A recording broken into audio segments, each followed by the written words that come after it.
A house wrapped in silence, a curtain drawn and drawn back. In the hush before dawn, truth lingers like the scent of old violets, stubborn and sorrowful. Some voices are not heard until long after they have fallen silent, and some names are only spoken once the room is empty. Before we begin, I'd love to know where in the world you're listening from, and what time it is. Let me know in the comments. Let's step into the shadows of the past together.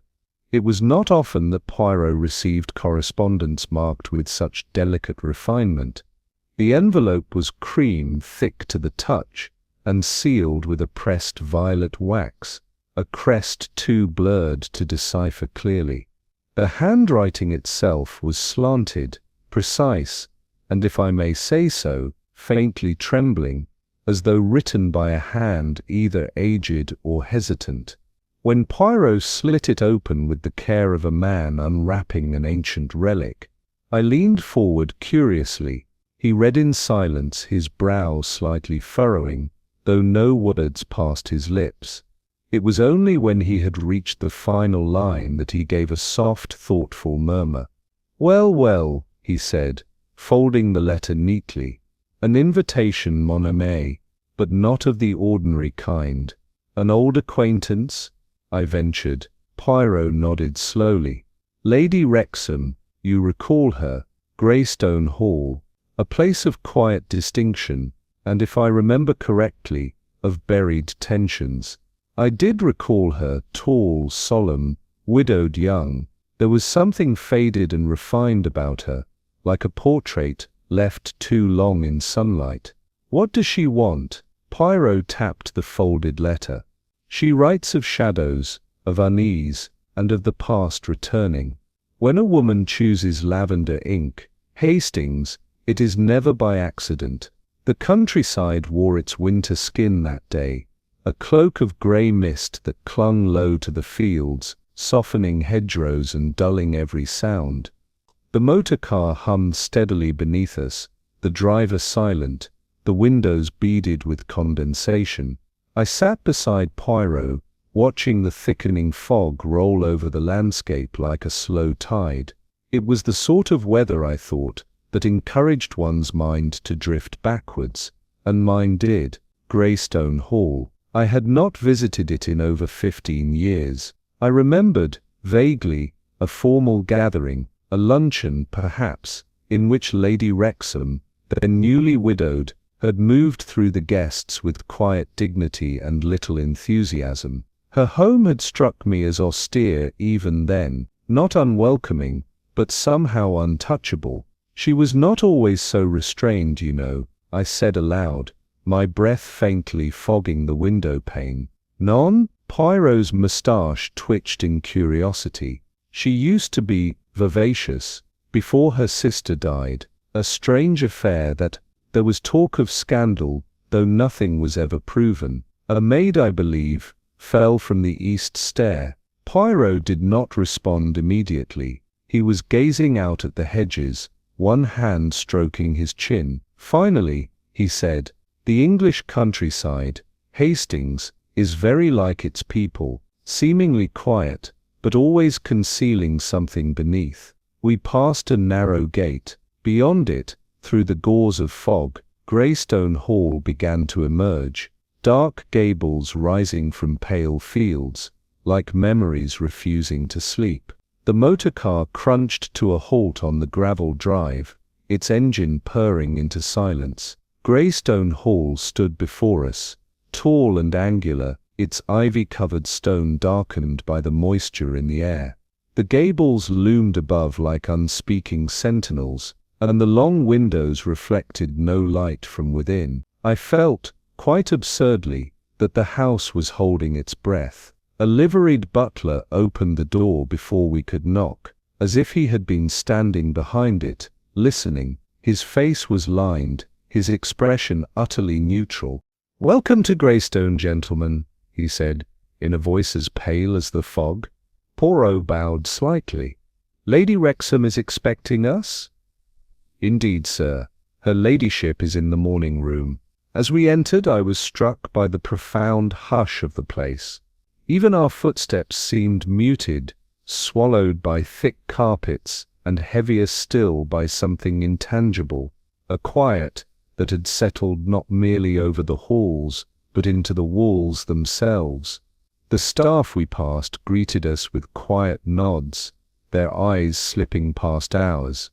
There was no idle chatter, no sound of distant activity, only the faint tick of an unseen clock, somewhere down a corridor, marked the passage of time. Poirot, beside me, walked slowly, his head tilted now and again, as though he were listening not to the silence, but to what it concealed. "A house that remembers Hastings," he murmured, "and perhaps wishes to forget." Lady Rexom awaited us in the morning room, seated by a tall casement window that admitted a diffused silvery light. The years had not touched her cruelly.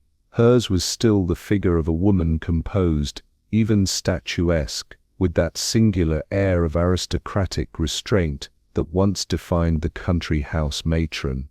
And yet, something in her bearing, in the slight stiffening of her shoulders, the way her hand lingered too long on the cup she set down, betrayed an inner discord not easily masked. "My dear Monsieur Poirot," she said softly, rising to meet us, "and Captain Hastings, I am deeply grateful that you came." Poirot bowed gallantly, his voice as warm as ever. "But of course, Lady Rexom, you are troubled, n'est-ce pas? And when the mind is troubled, the little grey cells must not remain idle." She gave a ghost of a smile, but it faltered quickly. "You will find Greystone rather changed, I think." Her eyes did not quite meet ours. As she gestured us to be seated, I noticed her fingers brushing the folds of her skirt with unconscious repetition, a nervous gesture, compulsive and unceasing. Poirot said nothing for a time, but I knew him well enough to recognize the exactitude with which he noted every detail: the threadbare rug beneath her chair, the fresh-cut flowers that were already beginning to wilt, the subtle pause before she asked after our journey. There was something in the air, not hostility, but a poised discomfort, as though the house itself were wary of being disturbed.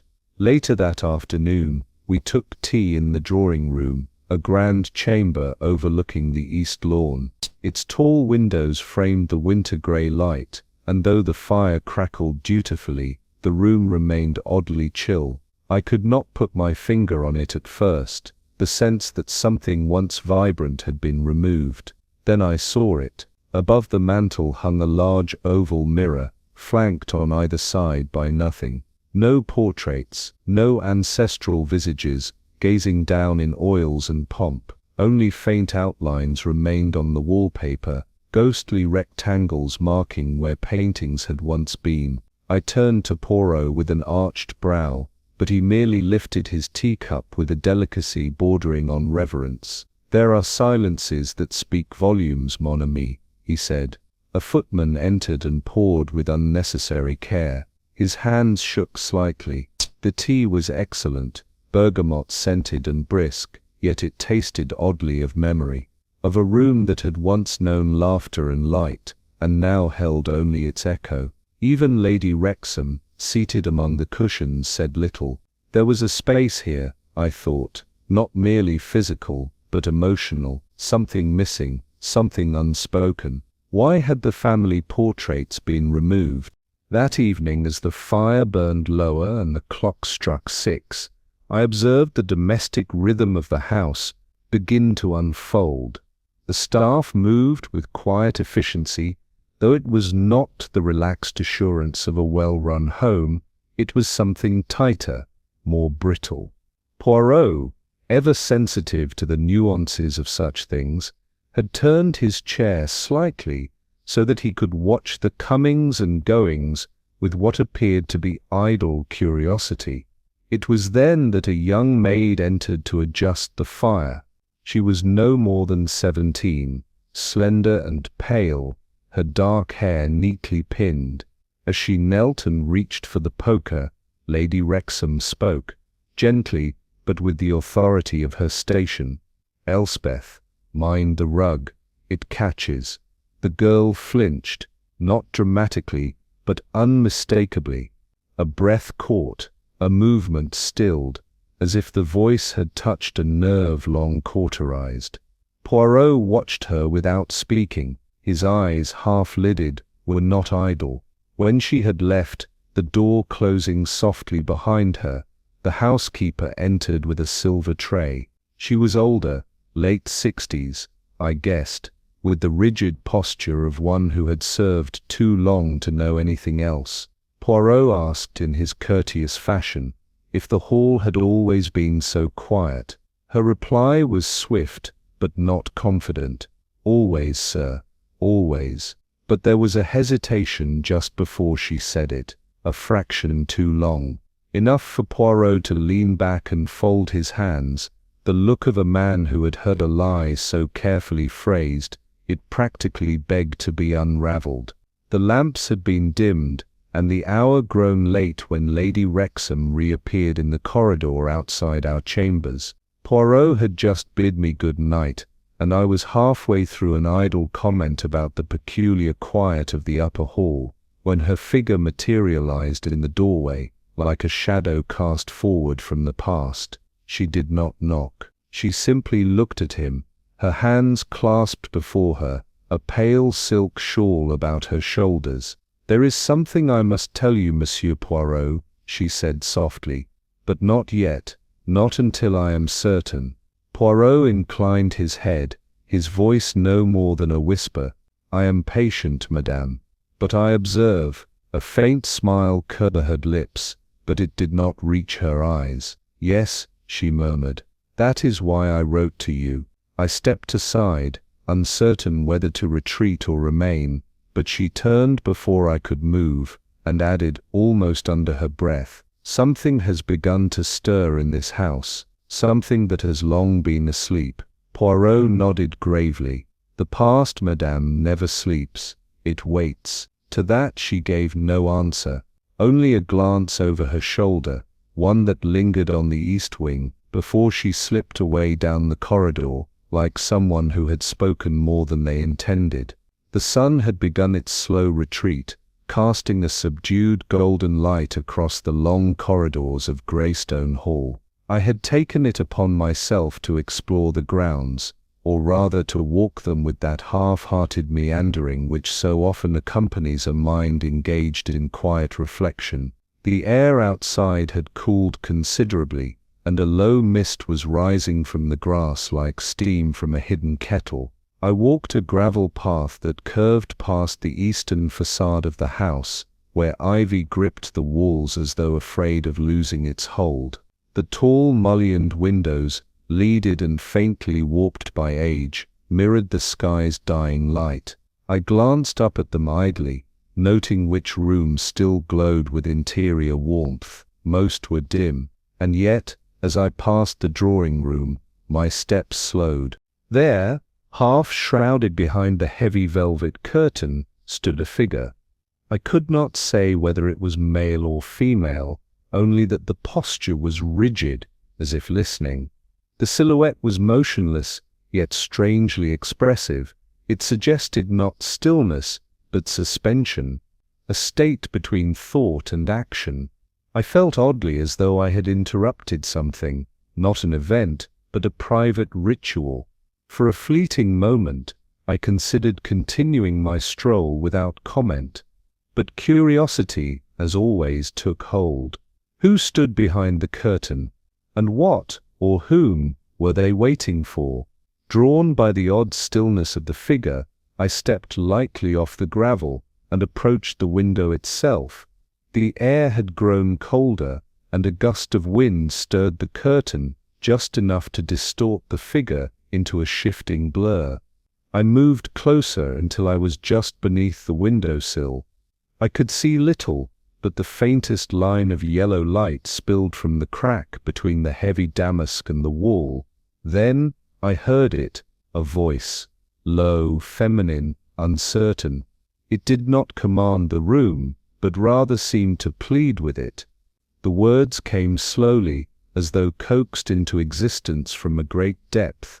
I tried to tell you, I did, but you were already gone, the voice faltered, then resumed.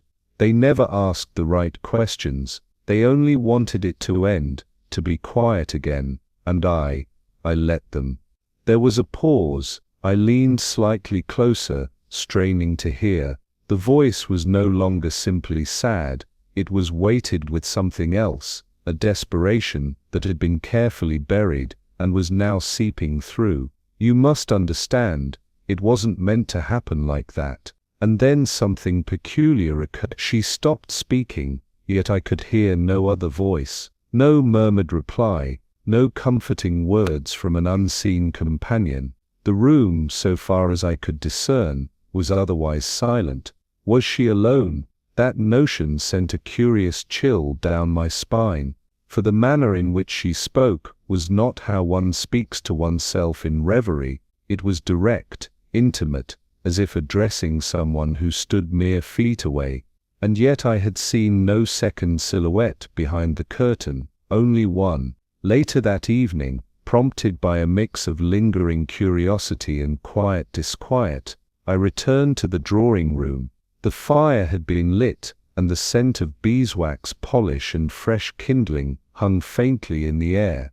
But over it all, more delicate and more haunting, was another fragrance, the unmistakable trace of violets. I paused near the window, where the curtain had been drawn slightly back. There stood a single armchair, its high back turned toward the hearth, angled as if it had faced someone not far from the glass. But the second chair opposite it remained unoccupied, and no book or shawl suggested recent company.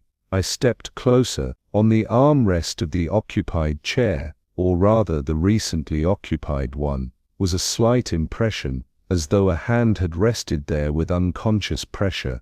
It was a trivial thing perhaps, but my mind returned to the strange murmured confession I had heard earlier. Who had she been speaking to? And more unsettling still, was she ever truly speaking to anyone at all? I encountered the maid not long afterward, as I stood once again in the dim corridor outside the drawing room, debating whether to share my observations with Poirot that evening or wait until morning. She emerged from the service stairs carrying a tray, and I recognized her at once, the same girl who had flinched so noticeably earlier in the day. Elspeth, they had called her. "Excuse me," I said, stepping forward. "You tend to the drawing room, don't you?" She bobbed a quick curtsy, her tray clinking faintly. "Yes, sir. Forgive me for asking," I said, affecting a casual tone. "But earlier this evening, just after sunset, was there anyone in the drawing room?" Her eyes widened for a fraction of a second, then fell quickly to the floor. "No, sir. The room was empty." "Quite sure?" "Oh yes, Captain Hastings." Her voice rose too quickly, too brightly. "No one's been in there for hours. Her ladyship takes her supper upstairs now, and we aren't to light the fire unless instructed." I studied her for a moment. She gripped the tray tightly. There was a faint flush at her throat, and a tremble in her voice that seemed at odds with her words. "Very well," I said, stepping aside. "Just curious, you know." As she hurried off, her steps brisk but unsteady, I was left with a single, inescapable impression she had not told the truth. But whether she feared someone else's wrath, or her own conscience, I could not yet say. Poirot joined me shortly thereafter, emerging silently from the library as though he had known precisely where I would be. I recounted my exchange with Elspeth in a low voice, and his eyes narrowed thoughtfully. "Ah," he said softly, "so the room was empty, n'est-ce pas?" He entered the drawing room without further word. I followed. The scent of violets had faded, though not entirely. A mere ghost of it lingered in the heavy curtains. Poirot moved with that feline stillness he often adopted in unfamiliar rooms, as though listening to the very architecture. He paused at the window, his gaze falling not on the curtain this time, but the thick Aubusson carpet beneath our feet. "You observe, Hastings," he murmured, "that this chair has been returned slightly askew. But more importantly, regard here." He pointed delicately at the rug, where a shallow crease ran diagonally from the skirting board toward the hearth. A trace impression of furniture, but not from the current arrangement. "A chair was here," he said quietly. "A second, directly opposite. It was moved recently, not by a servant dusting." I looked again. It was faint, barely perceptible, but he was right. Poirot did not pursue it further. He merely adjusted his cuffs and turned away. Some conversations, mon ami, are not meant to be overheard, but they leave their mark all the same. The day gave way to an unusually silent night, broken only by the rustle of bare branches against the window and the infrequent murmur of wind across the roof tiles. I retired earlier than usual, finding the long corridors of Greystone strangely wearying. Yet sleep, once sought, proved elusive. It must have been close to midnight when I heard the sound, a faint whisper of fabric, unmistakably the hush of heavy curtains being drawn or shifted. I sat up in bed, listening, all senses alert.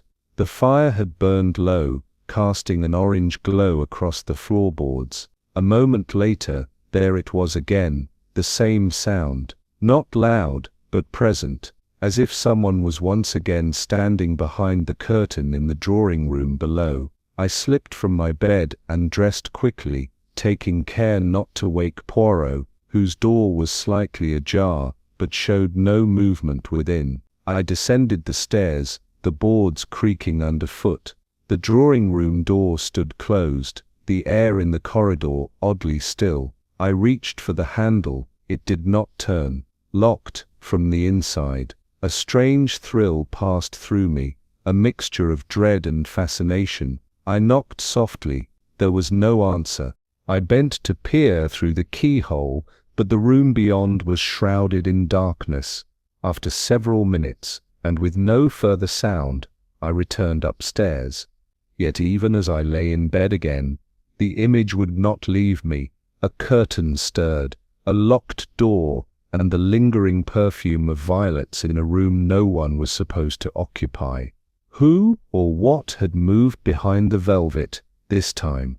The following morning dawned grey and hushed, with low clouds hanging over the countryside, and a pale drizzle dampening the window panes. I joined Poirot at breakfast, determined to recount my experience of the night before. He listened attentively, his spoon suspended in mid-air as I described the soft movement of the curtain and the locked door. He did not interrupt. Only when I had finished did he place his spoon down with great care. "Curious," he said at last. "Very curious indeed. You think someone was in the room? Mais oui. But the question, mon ami, is whether they were alone." After breakfast, he suggested we return to the drawing room. Lady Rexom had not yet descended, and the staff were nowhere in sight. The room was quiet as ever, though a fresh fire had been laid and burned steadily now. Poirot moved to the hearth and stood gazing down at the grate. He did not touch anything, but I saw his eyes settle on the fire irons, the poker, the tongs, the brush. They were arranged neatly in their stand, but the poker alone bore a thin smear of soot near the handle, the kind that might come not from stoking a fire, but from being held by someone who never meant to leave a trace. He knelt beside the grate, and without touching it, examined the ash bed. A small clump remained intact, paper, perhaps not fully consumed. "Someone attempted to burn something here," he murmured. "But fire does not always obey haste." He stood brushing invisible dust from his knees. Then he looked at me, and though his expression remained mild, his words were measured. "Hastings," he said, "we are not alone in this house, even when no one speaks. Someone is waiting, and someone I think is beginning to remember." It was mid-morning, and the house had settled into one of those long silences particular to country manners, not empty, but expectant, as though it listened more than it lived. I had wandered to the upper corridor in search of distraction, and my steps carried me past the long case clock that stood between the library and the music room. It was an impressive piece, walnut wood, brass trim, the kind of object that was more sculpture than timepiece. But I paused, noticing something peculiar. It made no sound, not the soft reassuring tick that usually emanates from such a clock, nor the faint groan of its internal workings. I leaned closer. The hands had stopped at precisely 3:10. Curious, I descended to the service passage, in hopes of encountering someone who could explain. I was not long in waiting, for Mrs. Chilvers, the housekeeper, was crossing the hall with her usual deliberate pace, and the air of someone whose memories stretched further than the wallpaper. "Mrs. Chilvers," I said, "forgive me, but is the grandfather clock no longer in working order?" She turned, glanced up toward the landing, and for the briefest moment her face softened. "No, sir," she said quietly. "It hasn't chimed in nearly 20 years. She made as if to move on, but I followed with deliberate casualness. "And what happened 20 years ago, if I may ask?" She hesitated. Her eyes lifted toward the east wing. "That," she said, "was before everything changed." I accompanied her into the silver pantry, where she began to polish a tray with rhythmic diligence, her gaze never straying from the surface beneath her cloth. The faint scent of beeswax and old lavender clung to the air, and I sensed that this room, like its occupant, was a repository of preserved habits and carefully locked recollections. "Different how?" I prompted gently. Mrs. Chilvers paused, then resumed her circular motion. There was laughter. Music. The young ladies would play duets in the music room, and there was always fresh bread from the oven.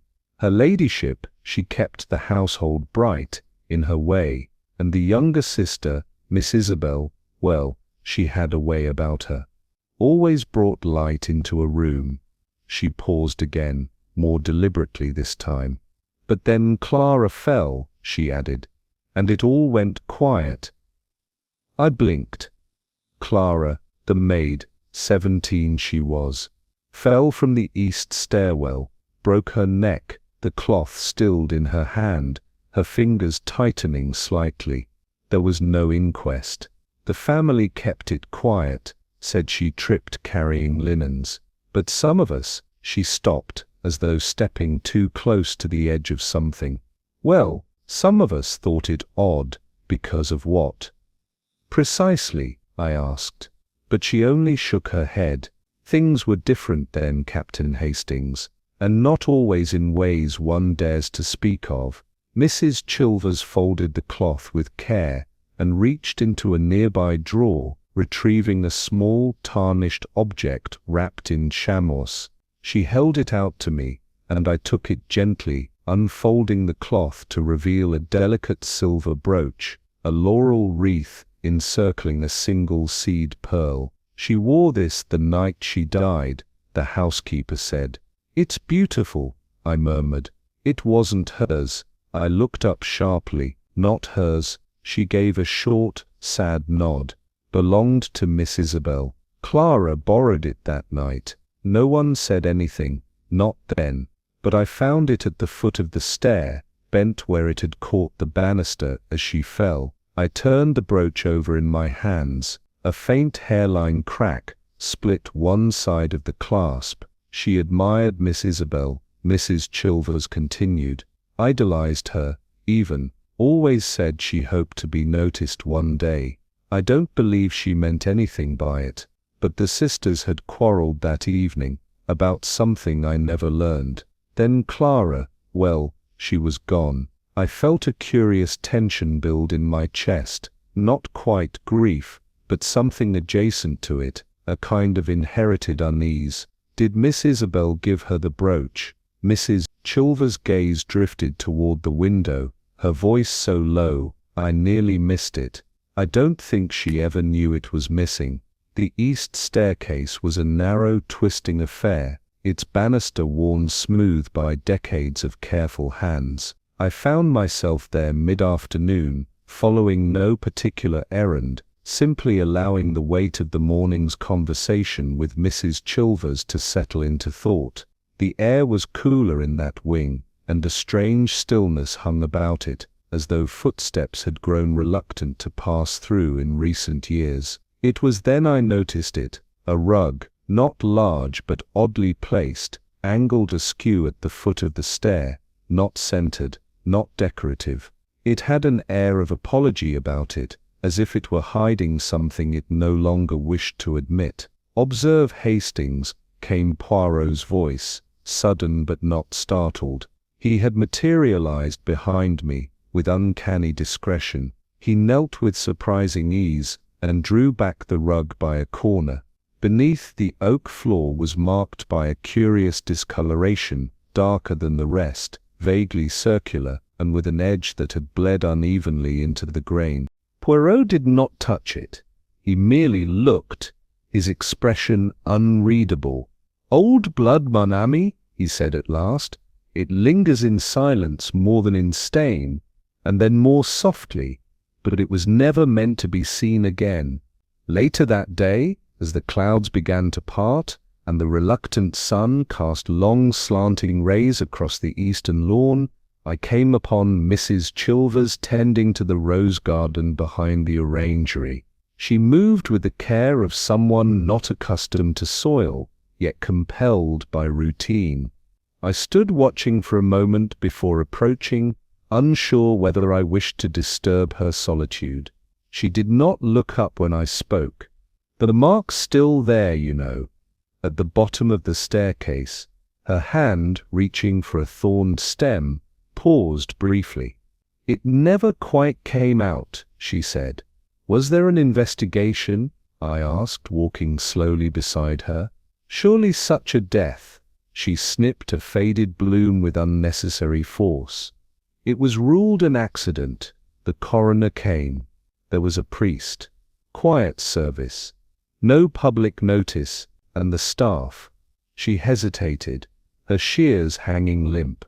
"We said little. It wasn't our place. Her ladyship took to her room, and Miss Isabel, she vanished to London within a fortnight. Never quite returned the same." Her voice faltered slightly, and then resumed.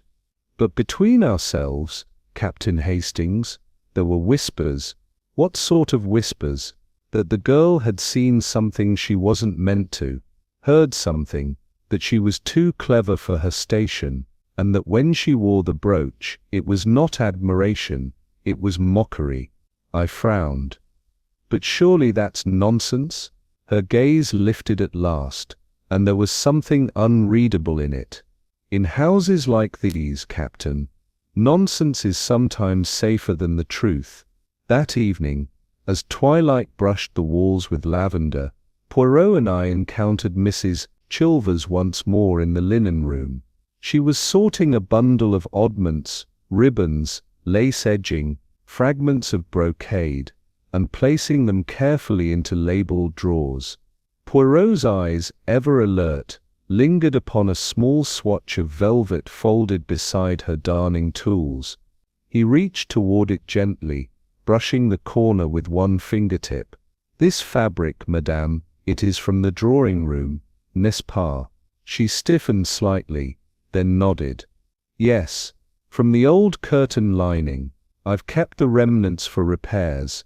Her ladyship said not to waste it."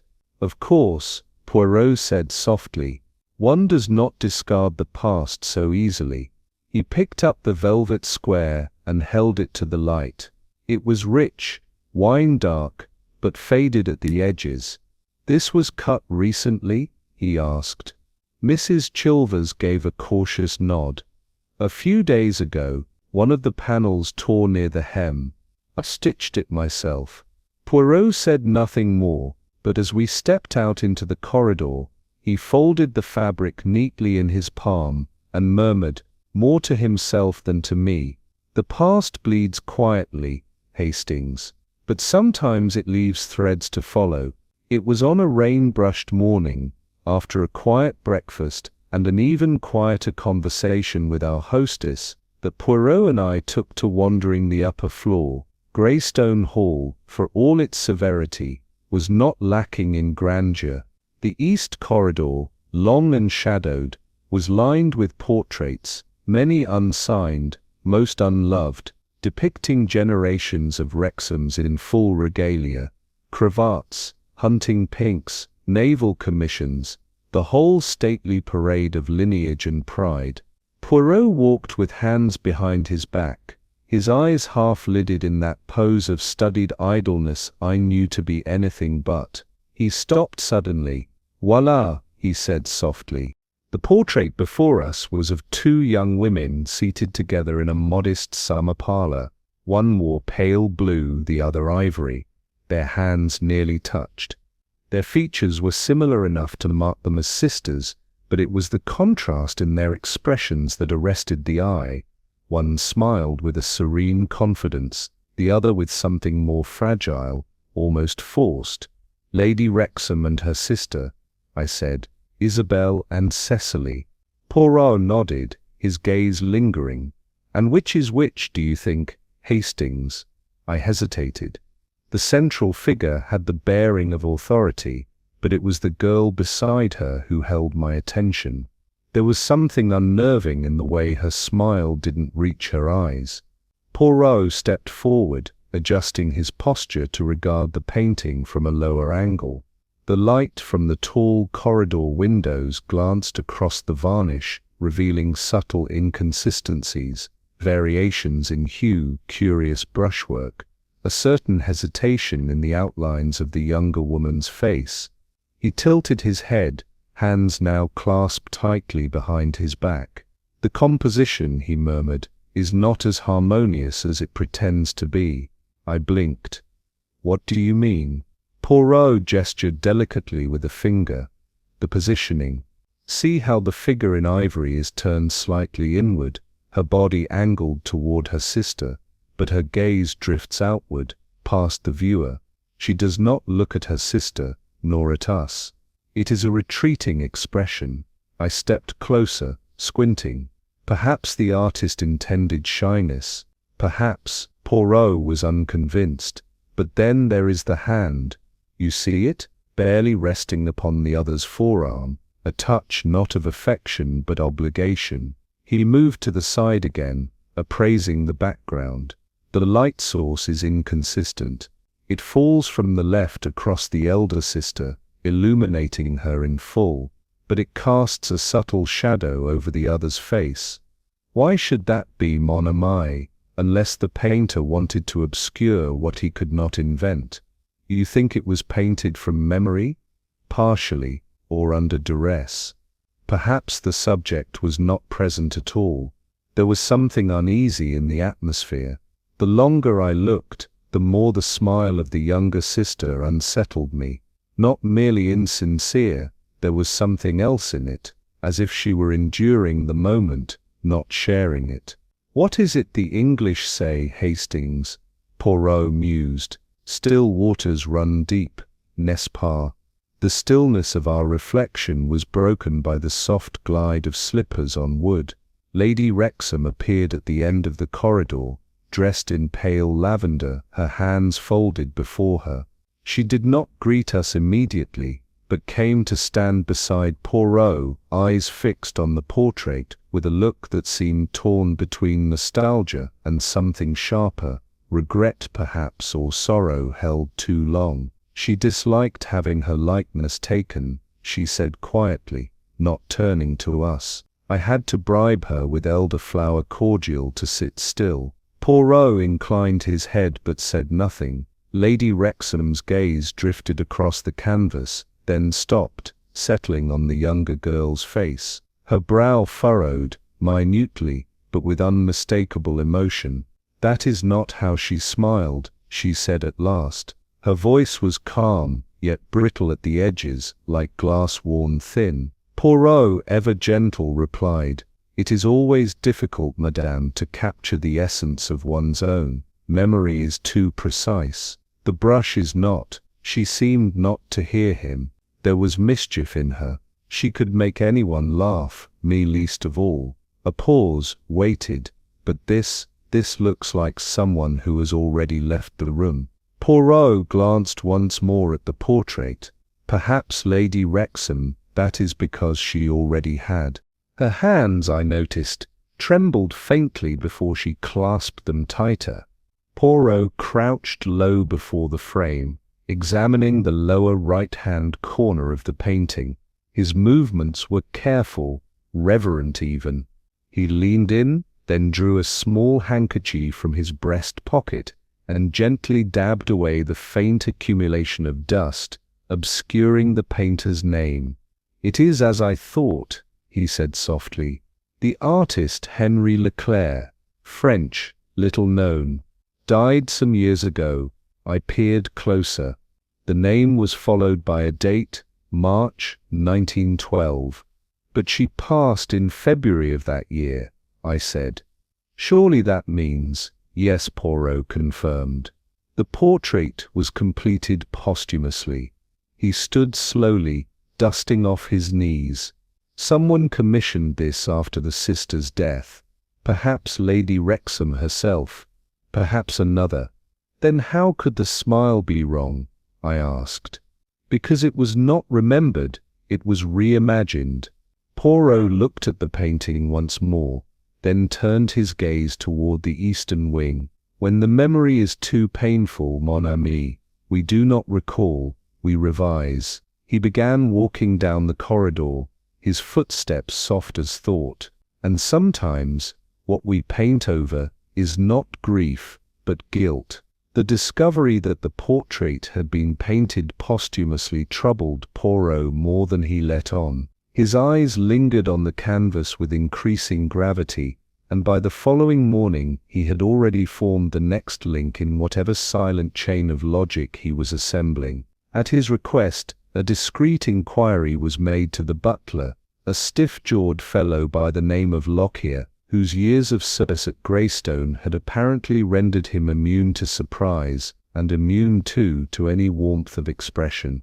"I believe, monsieur," Poirot said with his characteristic blend of politeness and precision, "that a record may exist, a ledger perhaps, concerning the portrait of Lady Rexom and her late sister." The artist, Henri Leclerc, was said to have kept detailed notes of his appointments. Lockyer stiffened ever so slightly, his eyes unreadable.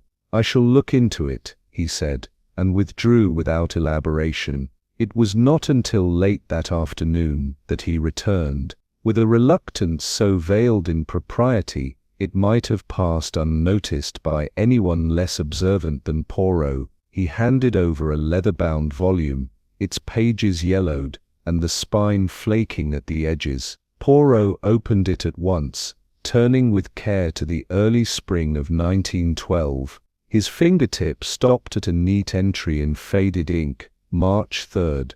"Portrait requested, Lady Cecily Rexom and the late Miss Isabel Harwood. Commissioned by Miss Isabel Harwood.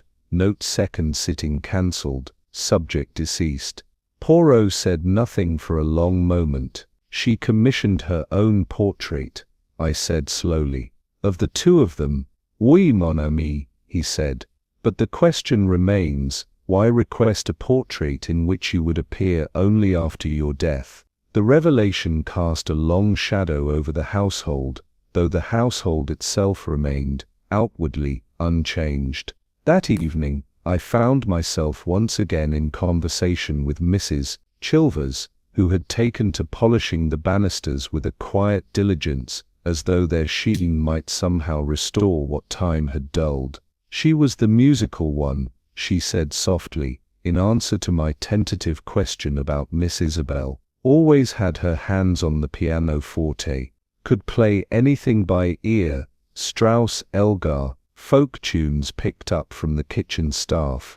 But the waltzes, the waltzes were hers." Her face softened at the memory, a ghost of a smile lifting her lips. "She'd play them at dusk," she continued. "Just as the sun was catching the glass in the conservatory, we'd stop whatever we were doing just to listen. It made the whole place feel alive. Her ladyship didn't like it, thought it frivolous, I suspect, but Miss Isabel had a way of getting round things. "And after the accident?" I asked gently. Mrs. Chilvers shook her head. "The piano lid stayed shut. No one touched it again. Not even the tuner was called." I looked down the corridor, toward the direction of the music room. "Why do you think her sister had the portrait commissioned?"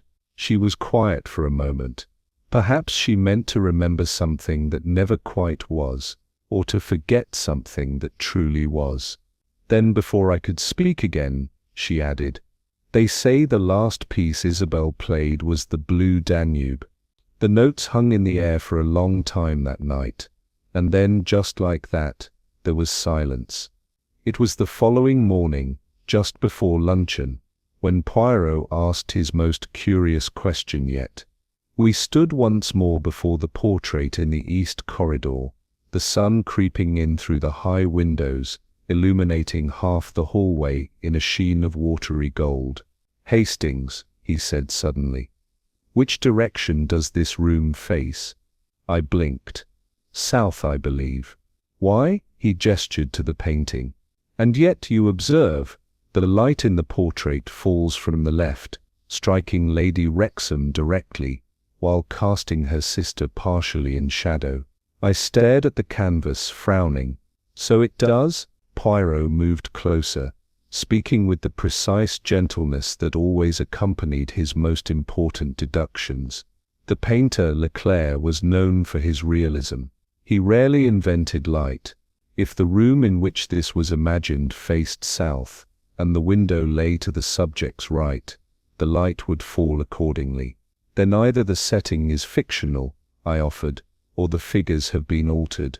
"Exactement," Poirot nodded, "and I suspect it is the latter. But why shift the light, mon ami? What does it obscure, or rather what does it imply?" He paused a moment, then added, "Shadow, Hastings, is never without intention. To place a face in it is not an accident. It is a statement. You believe the painter was told to make one sister appear less vivid. Not told, perhaps, but guided. A gesture here, a phrase there. You would be surprised, Hastings, how much a grieving commissioner may wish to remember, selectively." He looked at the painting again, eyes narrowed, "And the question we must ask ourselves now is, what part of Isabel's memory did someone wish to darken?"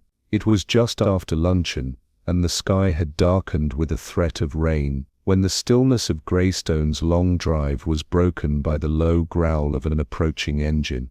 From the library window, where Poirot and I had retired with our coffee, I saw a sleek black motor car appear like a shadow creeping up the gravel path. It did not hesitate or falter as it reached the front steps. There was no horn sounded, no driver emerged.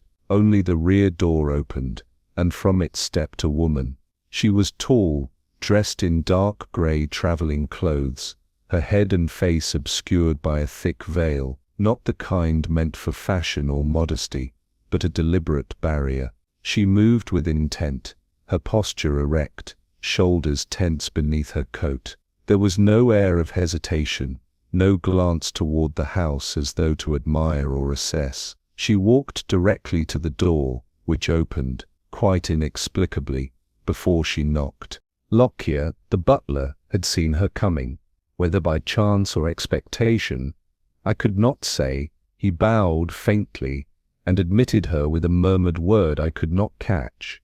Poirot had risen from his chair and stepped to my side.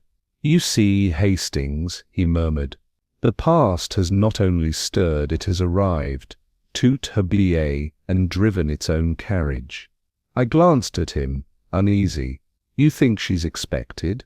"No," he replied, "but she is recognized." Poirot and I had moved to the lower hall in time to catch the first words spoken in that singular low voice, crisp, controlled, and unmistakably that of a woman who was not in the habit of being refused. "I must see Lady Rexom, alone, at once." Lockyer looked toward Poirot, whose presence, despite his discretion, seemed to unsettle him. Yet he turned back to the woman and bowed stiffly. "If you will wait here, madam, I shall inquire." She shook her head. No inquiries, no delay. There was something in her tone, not arrogance, precisely, but urgency tempered by long calculation. Her gloved hand rested on the clasp of her handbag with the tension of someone ready to defend, not plead. Poirot stepped forward with his usual grace. "Madame," he said, bowing slightly, "may I assist in—" But she cut across him with no hint of malice, only precision. "I know who you are, Monsieur Poirot. This is not for you." There was a breath of silence, and then from the upper landing came the soft voice of Lady Rexom. "Let her come in." She stood at the top of the stairs, pale against the balustrade, her shawl trailing like a veil of its own. Her face bore no surprise. "Take her to the drawing-room," she said. No interruptions. The veiled woman did not thank her. She merely turned and followed Lockyer toward the south wing, her footsteps echoing softly in the carpeted silence. Poirot watched her go with narrowed eyes. We were not invited to wait, and yet Poirot, with that remarkable ability to remain precisely where he should not be, and yet seem as if he belonged there, took up a silent post in the vestibule outside the drawing-room. I joined him, somewhat awkwardly, and leaned against the wall, arms crossed. The double doors had been shut firmly, not slammed, but with a deliberate finality that seemed to reinforce the boundary between the present and a very old past. From within voices rose and fell, not clearly, but with an intensity that vibrated faintly through the parquet floor. The woman's voice, though still veiled in tone as much as fabric, had gained sharpness. Lady Rexom's replies were low and slow, drawn out like thread that frays as it's pulled, and above it all, the hallway clock ticked. I had not noticed it before, that persistent, unyielding rhythm, but now it seemed deafening. Its mechanism measured out the argument within, its hands dragging forward every second, as though reluctantly. Poirot, still and unreadable, said nothing, but he tilted his head, just slightly, as the voices paused, and something heavier than silence took their place. What, I wondered, had she come to demand? The door opened at last, not with the drama of revelation, but with the quiet of retreat. The veiled woman stepped out first, her hands no longer clasped tightly before her, but curled into pale fists at her sides. The veil had not been lifted. If she had wept or not, I could not tell. Her posture was immaculate, her pace brisk. She passed us without acknowledgment, not even a glance, and disappeared into the corridor as silently as she had arrived. It was only when the motor car's engines stirred again, and the sound of tires crunching gravel echoed across the forecourt, that Poirot moved. He entered the drawing-room as though it had been waiting for him all along. I followed, the atmosphere still thick with the aftertaste of conflict. Lady Rexom sat in the armchair by the fire, one hand resting loosely on the armrest, the other pressed to her lips. Her gaze was distant, focused on something not in the room but deep within herself. Poirot said nothing. He merely crossed the room and, after a brief glance at the cushions, reached down and picked up something from the seat of the chaise beside the fireplace. A glove, fine kid leather, black.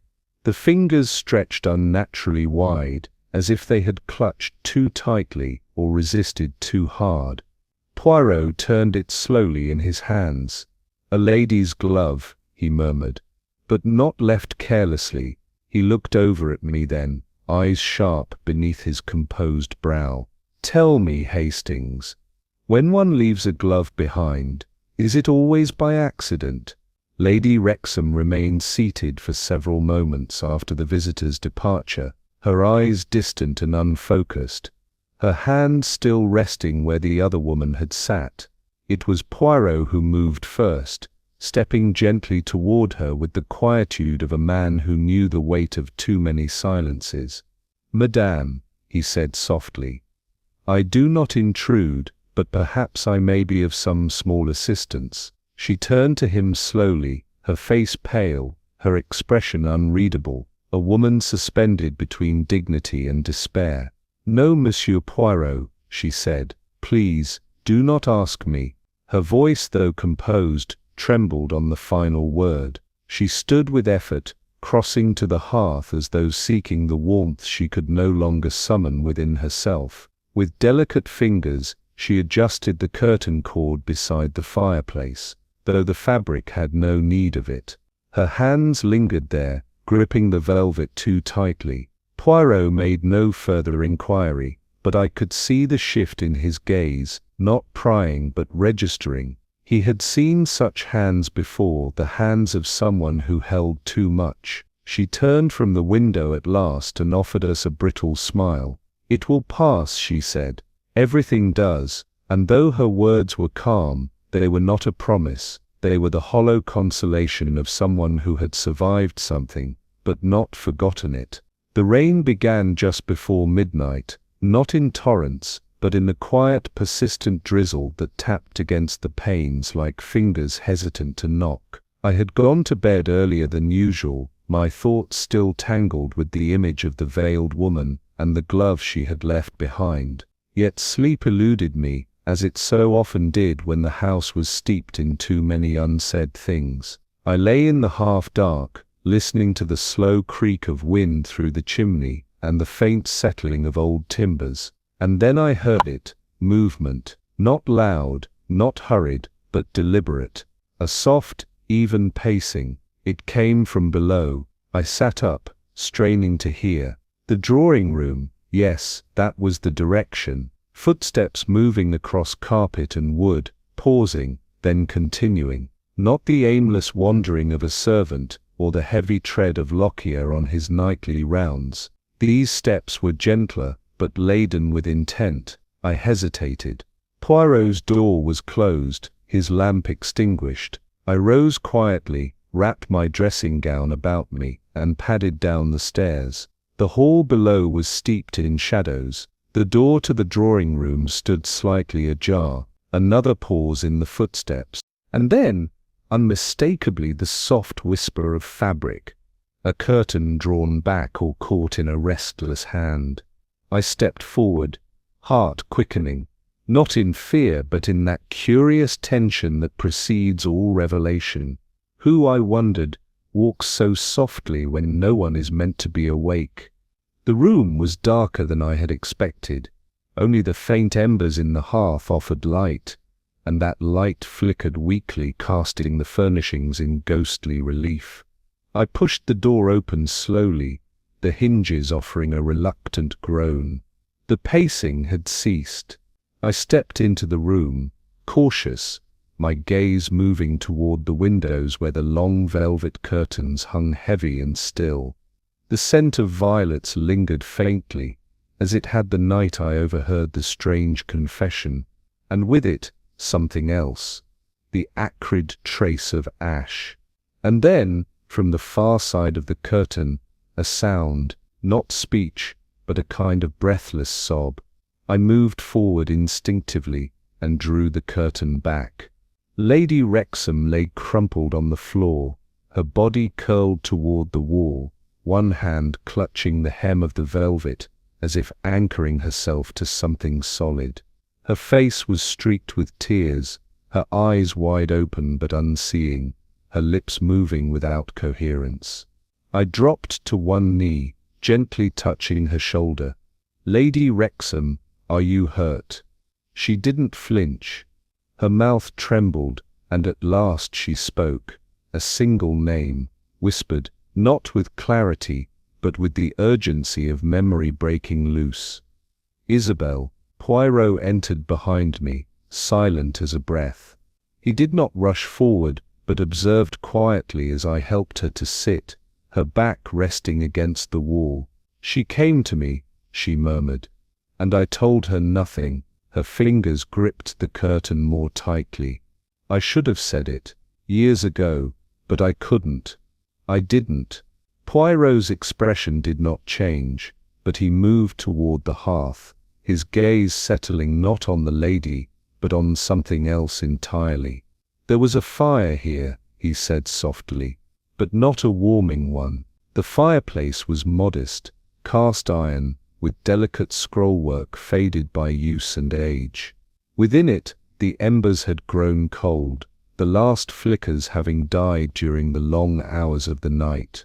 Yet there among the grey-white remains lay a cluster of darker fragments, irregular, brittle, the unmistakable remains of something recently burned." Poirot crouched before the grate, not touching at first, but letting his eyes settle upon the shape of the destruction. His hand moved then, slowly and delicately, reaching into the ash with a folded linen handkerchief and drawing out a partially curled edge of paper, blackened but not entirely consumed. He laid it on the hearthstone and bent lower, inspecting. There were lines, ink lines, still faintly legible. I leaned over his shoulder and made out a phrase, warped by the heat, but unmistakable, "Never hers to keep."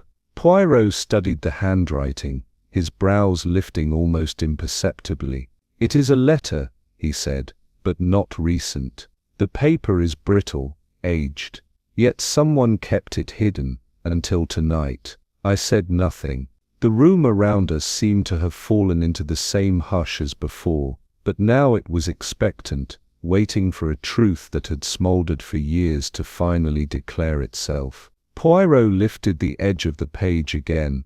"The confession, mon ami," he said quietly, "was written long ago, but someone has only now tried to silence it." He looked back toward the place where Lady Rexom had wept, and failed.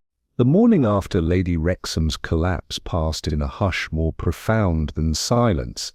The household moved with unnatural precision, as though rehearsing for grief that had not yet arrived. I found myself once more in the library with Poirot, who stood before the fireplace, ostensibly lost in thought. His gaze, however, was not fixed on the hearth. With that feline attentiveness I had come to know so well, he studied the left end of the mantelpiece, not the central ornaments, but a dusty brass candlestick set apart, as though forgotten. It was behind this candlestick, half concealed by its base, that he reached, slowly, precisely, and withdrew a small tarnished key. It had the ornate curve of something older than function, made more for a writing desk or private cabinet than any household door. Poirot turned it over in his hand, examined the warding, and gave the faintest nod, as if confirming a theory long held in reserve. "Curious," he murmured. "It is not new, and yet someone placed it here recently." Without further comment, he slid the key into his waistcoat pocket and turned toward me, his manner brisk but unreadable. "My friend," he said, "perhaps we might inspect the roof timbers after all." I followed Poirot up the narrow servants' staircase, the kind seldom used since the days when houses of this size ran on bell-pulls and silent footmen. The air grew colder as we climbed, the scent of age more pronounced, that dry blend of timber, time and secrets never entirely aired. "This business of roof timbers," I said, somewhat incredulously, "surely you don't intend to survey rafters and beams at a time like—" "My dear Hastings," he replied mildly, "do not trouble yourself with timber. What I seek is not overhead, but under dust." The attic was not locked, but the latch bore the stiff resistance of long disuse. Poirot's gloved fingers coaxed it open, and we stepped into the gloom. Shafts of light filtered through the high window, illuminating stacks of old trunks, a rolled carpet, and in the far corner, a chest. It was small, and of no great elegance, oak with brass fittings dulled to green, but the key in Poirot's pocket slid into the lock with such smoothness that I felt a curious chill. The lid creaked as it opened, and a small puff of musty air escaped, the breath of years undisturbed. Inside, beneath a layer of yellowing linen, were several objects: a book of pressed flowers, a girl's locket, a theatre program from 1908, and atop them all, a letter. It was sealed in crimson wax, the kind one seldom sees outside of wills and confessions, and inscribed in a woman's looping hand, "To be opened only in my absence." Poirot's eyes narrowed ever so slightly. "Ah," he said softly. "Et voilà." We stood in that dust-swept stillness for some moments, the silence made more reverent by the presence of the sealed letter. Poirot took it gently, as one might cradle an egg or a relic of the dead. He studied the handwriting with minute attention, his brow furrowing slightly. "This script," he murmured, "it is not unfamiliar. Hastings, do you recall the music ledger Mrs. Chilvers showed us, the page with Clara's notations in the margin?" I nodded. The same fluid, swirling lines, unmistakably feminine, with a curious downward flick on the letter, appeared now on this envelope. "This is her hand," he said, tapping the seal lightly with a fingernail. "Clara, the sister." "But how can that be?" I exclaimed. "She died before the affair ever came to light, and this," I squinted at the date, "why, this is marked 3 weeks before the scandal was ever whispered." Poirot said nothing. With meticulous care, he used a slender letter opener from his breast pocket, not to break the seal entirely but to lift it just enough. The paper cracked slightly as he unfolded the letter inside. The words were faded but legible. "If you are reading this, I am gone. And if I am gone, it is because I have seen what I was not meant to see. I cannot say it aloud. Not to you, not to anyone, but someone has borrowed what was never theirs to claim. If they silence me, know it was not an accident. The stairs were not broken." Poirot folded the letter slowly, his hands resting a moment atop it. "She knew," he said, barely above a whisper. "Clara knew before the world did, and she feared too much to say it aloud." He looked toward the window then, where dust motes floated like remnants of memory. "And someone else feared what she might say." His voice dropped, and ensured she would not say it. Poirot's fingers, which had so carefully returned the letter to its envelope, now hovered above the other object in the chest, a small enameled French carriage clock. It was of charming design, delicate gilt trim around its ivory face, and a thin hairline crack running across the glass, as though someone had once struck it, lightly, perhaps unintentionally, yet with consequence. He lifted it gently. The mechanism made no sound. The hands, ornate and tapering to needlepoint, were fixed at precisely 4:15. "Curious," he murmured. "It is stopped, and has remained so. Observe, mon ami, not a moment before or after." "It could have broken in storage," I ventured. "That attic was hardly a place for precision instruments. Mais non, this is not merely a broken mechanism. Look closely, the winding key is missing, and yet," he turned the clock slightly, "there is no corrosion, no dust within the casing. It was stopped deliberately." I felt a shiver at his words, for the stillness of that tiny timepiece seemed suddenly more than mechanical, as if it too had borne witness to a moment, frozen, silently protesting. Poirot set it beside the letter, then folded his arms. "Tell me, Hastings," he asked softly, "what occurred in this house at precisely 4:15, and who needed to remember that moment forever?" Poirot requested silence for a time, an atmosphere, he explained, in which the inconsistencies of human behavior could speak. He unfolded the letter once more, but rather than read it aloud, he tapped lightly on its margins, his gaze distant yet intent. "The style is unmistakably Clara's," he said. "It matches her notations, the slant of the C's, the French loop in the lil, and yet," he trailed off, frowning. "And yet," I prompted. "The tone, Hastings, the tone is not hers. You recall Mrs. Chilvers' account."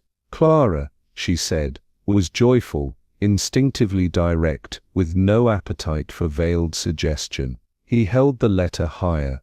And yet, this is a puzzle box of implication. I cannot say it aloud. Borrowed what was never theirs, the stairs were not broken. Why such riddles from a girl known to be forthright? You think it's not hers? I asked, astonished. Oh, it is hers, in ink and line, but not in spirit. His eyes gleamed. Someone either coached her words or altered them after the fact. He crossed to the fireplace and retrieved the earlier fragment he had deciphered from the ashes. This line, half burned. Do not let her hang for what was only meant to frighten. And yet, it appears nowhere in the letter. I stared at him. You mean there was a second letter? Poirot gave a small nod. Or a draft. A more honest one. This version is curated, Hastings. A portrait in words. But as we have seen with portraits before, he gestured toward the gallery above. They can lie.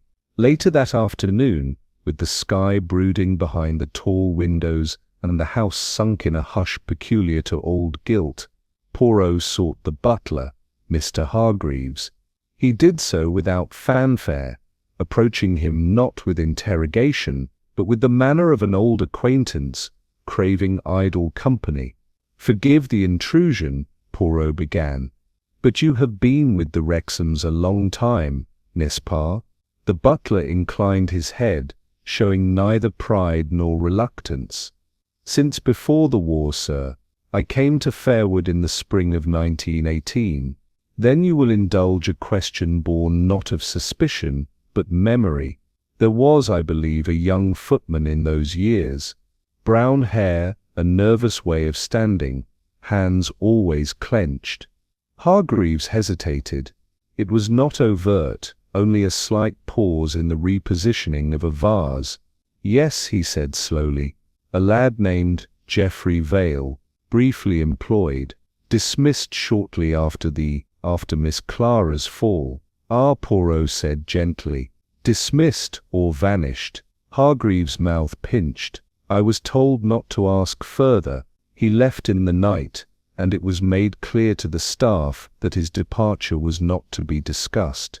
Indeed, said Poirot, his voice mild. And in the official account? There is no mention of him, sir. Poirot nodded, the faintest sigh escaping him.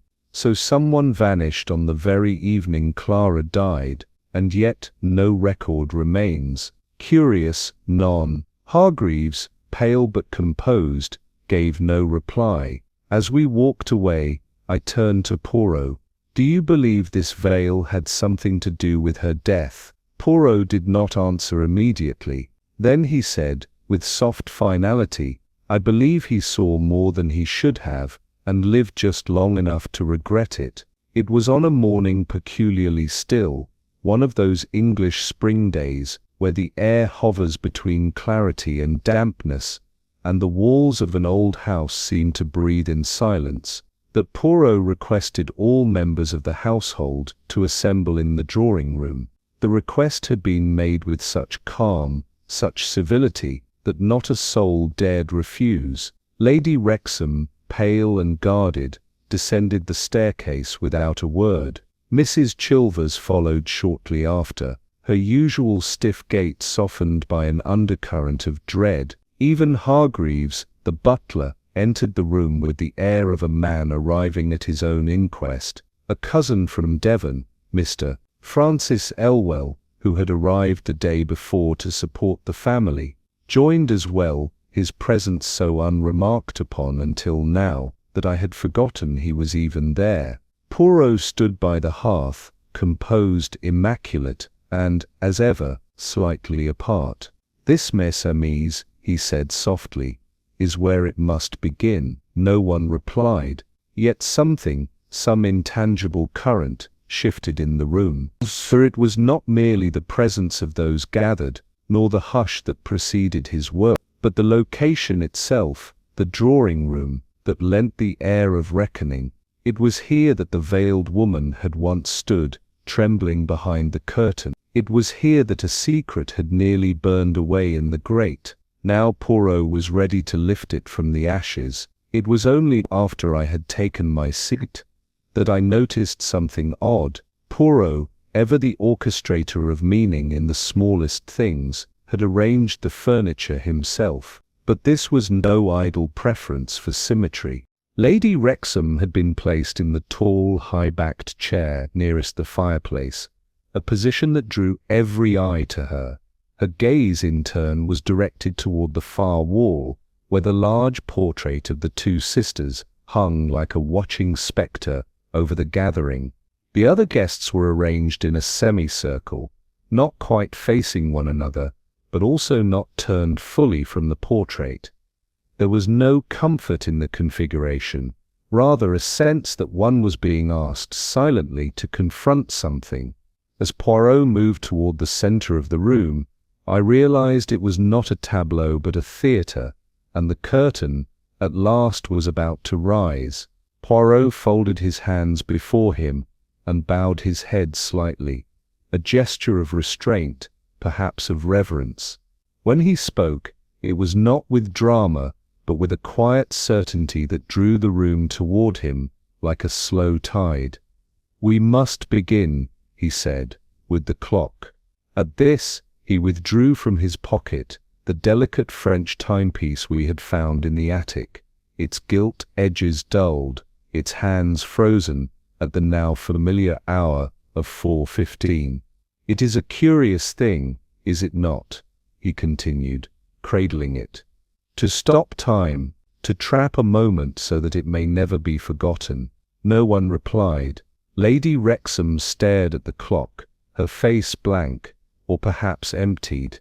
"This clock," said Poirot, "was not broken by accident. It was wound carefully, placed purposefully, and halted, I believe, to mark the moment of a death." There was a faint intake of breath. Elwell shifted slightly in his seat. Mrs. Chilvers lowered her eyes. Poirot turned to the fireplace. It was found beside a letter marked for no one's eyes but those who remained after. The clock, mes amis, was meant as a signpost, a fixed point from which one could reckon back or forward. He looked now at Lady Rexom, and one must ask what occurred in this house at 4:15. It was so important, so final, that it required its own monument in time. Lady Rexom's lips moved, but no sound emerged. Poirot bowed his head again. "Let us proceed. There is a truth, once veiled, that now steps forward."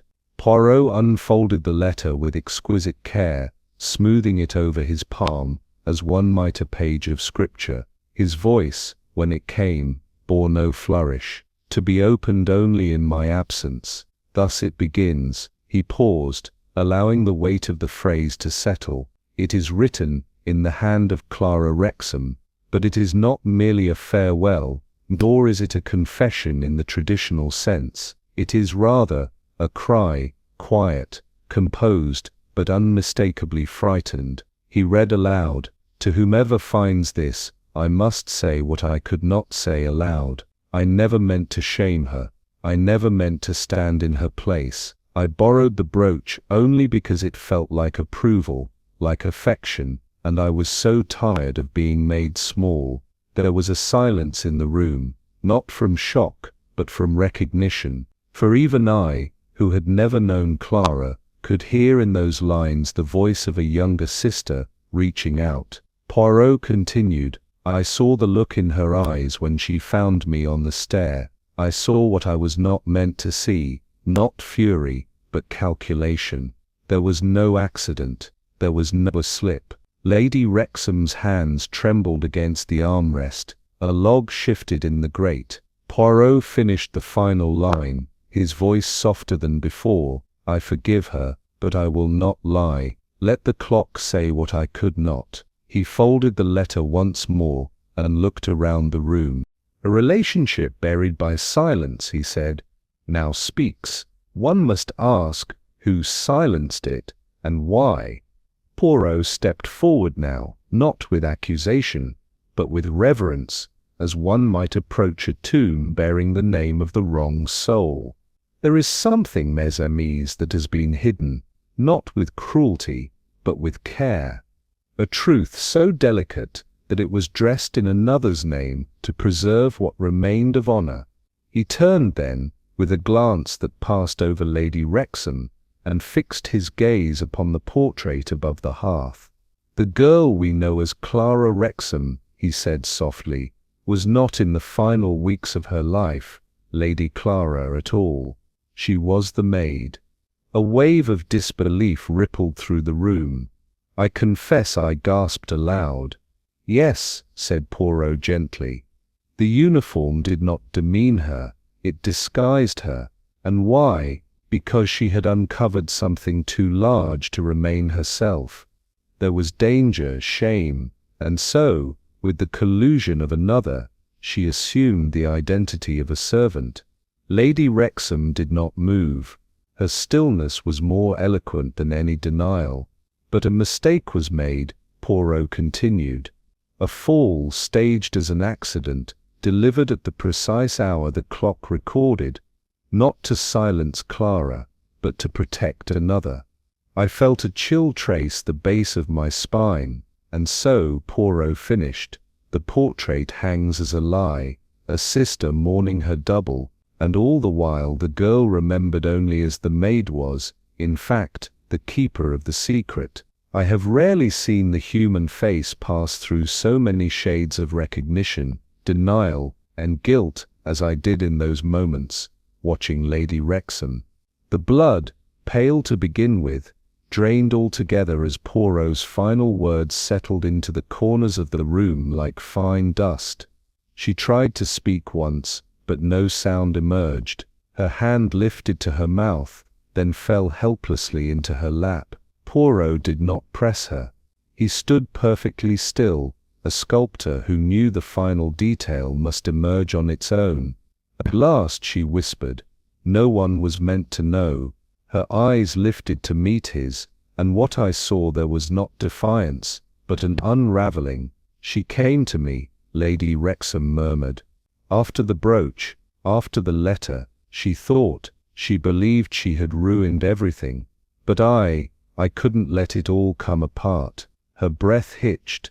They would have cut us off. Mother's name, the estate, Elwell's claim to the remainder. Clara did not understand the legal implications. I did. Poirot inclined his head with quiet gravity. So you exchanged her place for silence. Lady Rexom nodded slowly. And the name? Poirot prompted. She closed her eyes. Eleanor, she said. She was never Clara. She was always Eleanor. The name hung in the air, fragile as lace, yet charged with the full weight of something long buried. I saw Mrs. Chilvers press a hand to her mouth. Even Elwell looked away. In the silence that followed, I could only wonder, how often had Eleanor's memory passed unnoticed, hidden behind the veil of a name she never claimed. Poirot turned then, slowly, gently, and walked toward the long velvet curtain that lined the rear wall of the drawing-room, the very same curtain behind which, weeks before, a veiled figure had stood trembling, her voice cracked with need and memory. She came back here, he said, not for confrontation, but confession, not to accuse, but to be heard. For in death, as in life, she had become invisible. He let his hand rest briefly on the edge of the fabric. She thought the curtain would hide her, he said softly. But what she forgot was that the heart cannot whisper behind walls, not when it remembers pain. It was then I recalled, sharply, vividly, the voice I had overheard that night, the muffled sobs, the half-spoken name, and something else, a tone that was not directed at another but toward absence.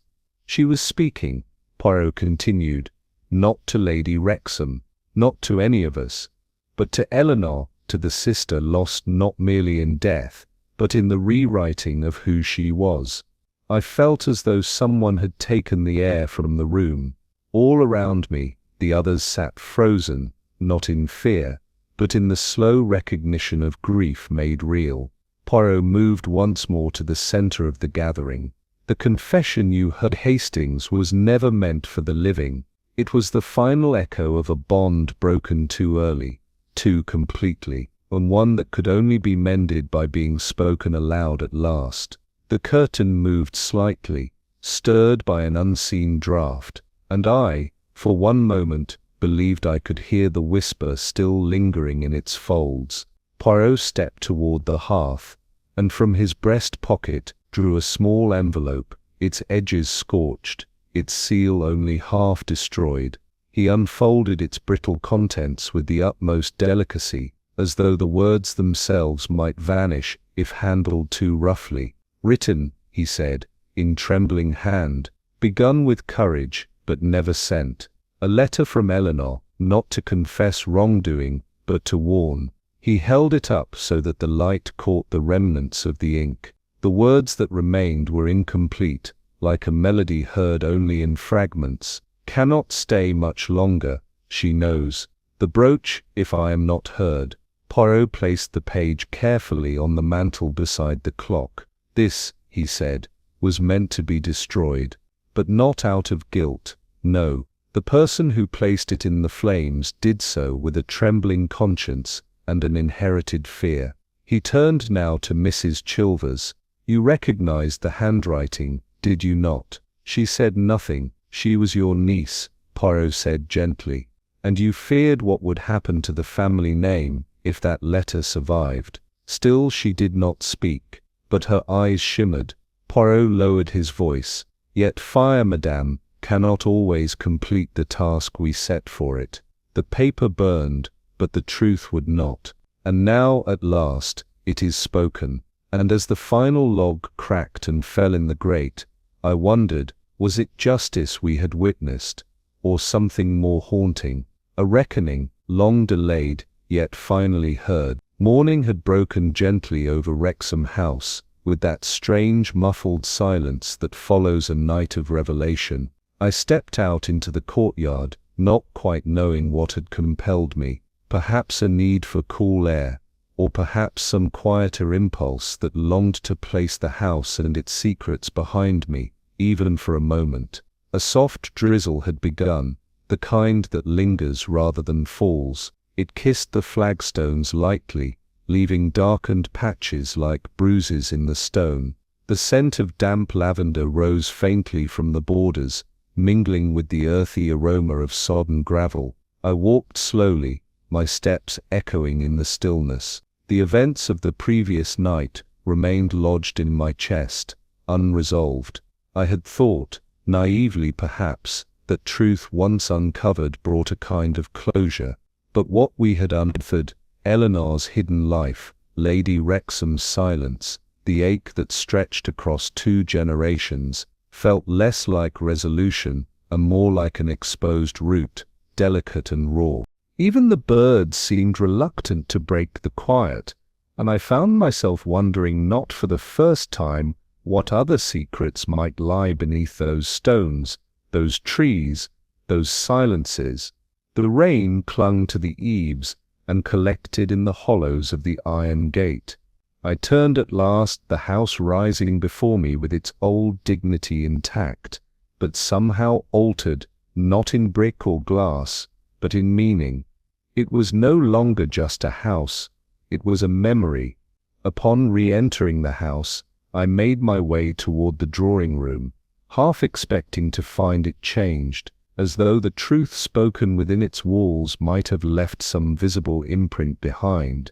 But the room was as it had always been, quiet, elegant, unruffled. The chairs stood neatly in their appointed places, the silver tray untouched on the sideboard, the air faintly perfumed with dust and rosewood.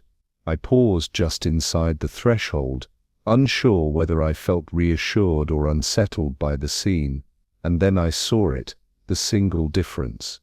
The heavy velvet curtain, long drawn across the far window, now stood neatly tied back with its gold cord. Morning light filtered in, grey and reluctant, but undeniable. It spread softly across the carpet, illuminating the hearth and the frame of the portrait that hung above it. I found myself staring at that empty space beside the curtain, the place where the veiled visitor had stood, where Eleanor, or rather the echo of her, had returned. There was no trace now, no footprint, no scent, not even the faintest ripple in the fabric, and yet, somehow, her presence lingered, not in shadow, but in light. I found Poirot in the same room, seated alone near the cold fireplace. He had dressed already, immaculately of course, though there was something less precise in the way he sat, his back not quite so straight, his hands not fussing with cuffs or moustache. They were folded loosely in his lap, fingers interlaced, unmoving. He did not greet me immediately, and I did not speak. There was something sacred in that silence, and I sensed that to disturb it too quickly would be a violation of sorts. At length he spoke, quietly, as though to himself.